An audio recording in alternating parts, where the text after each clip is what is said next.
and studied their nature, took care of the things of that nature. But it's like I said before, what happens when the have-nots come amongst the haves? If you're coming from somewhere where where gold is not necessarily grown, it's not a natural resource. Trees and fruit, fruits and stuff, the trees don't bear fruits.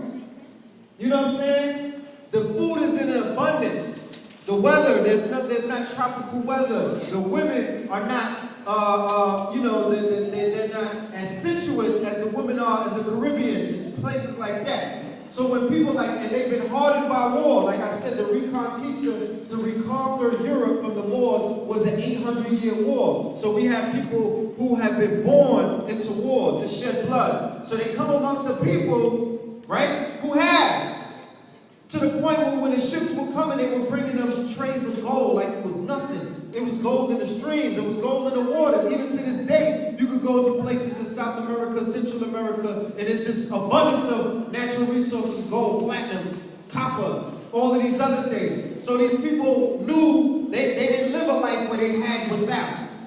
So they were not identified as the have-nots. Coincidentally, these are third world countries now, right? Where they have not. So the have-nots have become the haves, and the haves have become the have-nots.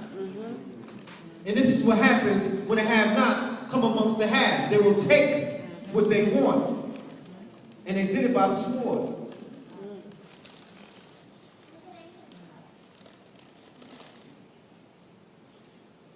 Native Brazilians. This is Queen Khalifa, the Queen of California. People don't talk about it. Alright? This is Queen Khalifa. This is California right here.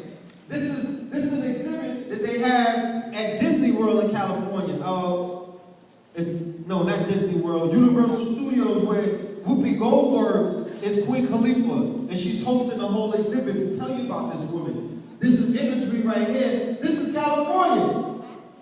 Those images that you see right there, this was indigenous land, part of Mexico, part of the Mexican Empire, that they took from Montezuma. Okay, so these are native Mexicans. You see that you got people that look like us. You got the whole family there. This is the exhibit right there, up there with her and Queen Khalifa and the bear, right? The bear being the symbol of California, Spirit of California mural in Disneyland. So they'll tell you your history if you know what you're looking at, because they hide it in plain view. So you got to put those glasses on. It's like they live. You got to see with that third eye, so you know that everything is in front of you. You dig what I'm saying? So that's that whole Khalifa. I'm going to run through some images just to show you beyond a reasonable doubt. I'm bury the case, okay, to show you that you were here prior to any kind of slavery. And you were enslaved here, not a slave. You were enslaved. You were a prisoner of war on your land when they took it. This map, Brother Dave, can I get the pointer? Oh, is it in here? Yes. This map right here, right? This is an ancient map. A lot of these images come out of a private collection. I got some Moors, brother by the name of Minister Yazoo. I want to give him props. Also, the brother, a few other people, even Ali Muhammad helped me out with some of these images that he was able to go into he was able to pull out some stuff from a private collection. Even some of the Ivy League colleges have a lot of this stuff. This is an ancient American map. Who is sitting on the throne on the crocodile? When this is the conquistadors, right? Who did they bear witness to? She don't look like Tonto and them. Okay? These are the Coptone and also our indigenous family living amongst each other in blissfulness. You can see that they are rich and happy. These are your conquistadors. In the name of Christ, we come to conquer. All right?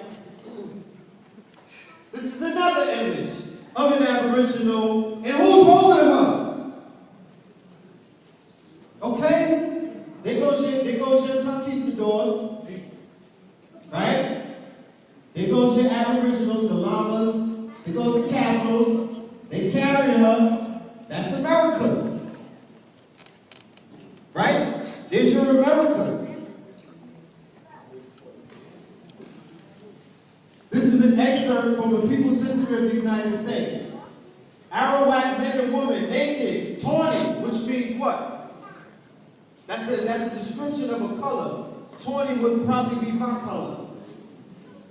Arawak men and women, naked, tawny, and full of wonder, emerged from their villages onto the island's beaches and swam out to get a closer look at the strange big boat. When Columbus and his sailors came ashore carrying swords, speaking oddly, the Arawaks ran and greeted them, brought them food, water, and gifts. He later wrote in this is Columbus's law. They brought us parrots and balls of cotton and spears and many other things, which they exchanged for the glass beads and hawk's bells. They willingly traded everything they owned. They were well built with good bodies and handsome features. They do not bear arms and do not know them. For I showed them a sword, they took it by the edge and cut themselves out of ignorance. They have no iron, their spears are made of cane. They will make fine servants. With 50